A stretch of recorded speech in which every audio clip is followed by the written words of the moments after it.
Hallelujah! সবাইকে জয় যিশু সালাম। তো সর্বদা ঈশ্বর সবাইকে ভালো রাখুক, সুন্দর রাখুক। তো তেমনি বলতে কি আজকের আশীর্বাদের বাক্য যেমন নিয়ে আসি, আজকে প্রভুর আশীর্বাদে, প্রভুর করুণাতে আসতে পেরেছি। তো তেমনি বলতে কি যে আমি এই মুহূর্তে প্রার্থনাতে যাব। সর্বশক্তিমান ঈশ্বর পিতা, তোমার মহান নামে ধন্যবাদ করি পিতা, স্বর্গপিতার সিংহাসন পিতার পাদুক তোমার চরণতল প্রভু গো। তুমি যে আজকে নিয়ে এসেছো প্রভু গো, তোমাকে মহান নামে ধন্যবাদ করি পিতা। আজকের দিনটা দেখার জন্য তোমাকে অসংখ্য ধন্যবাদ করি পিতা। কেননা সবাই এই দিন দেখতে পায় না প্রভু গো। আজকে প্রভু গো, যারা শুনছে প্রভু গো, তাদের জীবনে তুমি দীর্ঘায়ু, তুমি আশীর্বাদে পরিণত করো প্রভু গো। যে সকল সন্তানরা প্রভু গো, যারা আসতে পারেনি প্রভু গো, তাদের জন্য প্রার্থনা করছি প্রভু গো। তাদের জন্য পিতা গো, তুমি দীর্ঘায়ু, তুমি আশীর্বাদে পরিণত করো প্রভু গো। তারা বিশেষ করে রোজ পিতা গো, যে সকল সন্তানরা শুনছে পিতা গো, বলাতেও পিতা আশীর্বাদ, শোনাতেও পিতা আশীর্বাদ। কারণ তুমি আশীর্বাদের বাক্য তুমি দিয়ে গেছো প্রভু গো। প্রভু গো, সর্বদাই প্রভু গো, যে সর্বদাই তোমার বাক্য বলেছে পিতা গো, হে ভরিশ্রান্ত ভরাকাণ্ড লোক সকল আমার নিকটে এসে আমি তোমাকে বিশ্রাম দেবো গো। তোমার বচন দ্বারা তুমি বলছো প্রভু গো, তোমার কাছে বিশ্রাম আছে, তোমার কাছে পরিত্রাণ আছে, তোমার কাছে উদ্ধার আছে, তোমার কাছে শান্তি আছে প্রভু গো। কারণ তুমি শান্তির ঈশ্বর প্রভু গো। তুমি বাক্য বলেছো যোহন তার 14 অধ্যায় 6 পদে, দেখো যিশু তাহাদের গেল, আমি পদের সত্য জীবন আমাদের না আসে, পিতার নিকটে আসে না, তোমার একমাত্র পুত্রের নাম নেবে দেখো। এই মুহূর্তে সেই শান্তির যে বাণী, শান্তির বাক্য প্রভু গো তোমার কাছে চাহাত করছি। বিশেষ করে প্রভু গো, যোহন তার 14 অধ্যায় 27 পদে বাক্য বলেছে দেখো, শান্তি আমি তোমাদের কাছে রেখে যেতেছি।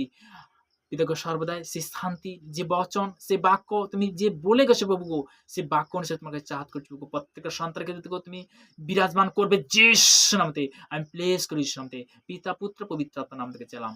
Amen, amen. সবাইকে জয় যিশু, ঈশ্বরের গৌরব হোক। কেননা সত্যি আমরা যে শান্তির বাক্যটা আজকের কেন শেয়ার করছি, আমাদের প্রয়োজন আছে। আমরা পাপী, আমরা অ্যাকচুয়ালি পাপী। তো তেমনি বলতে কি যে পিতার বাক্য কি বলে গেছে, বিশেষ করে গীত সংগীতা তার 51 অধ্যায় তার 3 পদে, কেননা আমি নিজে আমার অধর্ম সকল জানি, আমার পাপ তোমার সম্মুখে আছে। হালেলুয়া! এখানে পিতার বাক্য বলে গেছে। 4 পদে কি বলছে, তোমার বিরুদ্ধে, কেবল তোমারই বিরুদ্ধে আমি পাপ করেছি, তোমার দৃষ্টিতে যাহা কুৎসিত তাহাই করেছি, অতএব তুমি আপনার বাক্য ধর্মময়, আপনার বিচারে নির্দোষ রয়েছি। আমরা ভুল করেছি, কিন্তু একটা জিনিস কি, যেমন বাবা মা যেমন ক্ষমা করে দেয়, তো তিনি কি সৃষ্টিকর্তা বাবা মা, তিনি কি মাফ করে দেয়, তিনি ক্ষমা করে দেয়।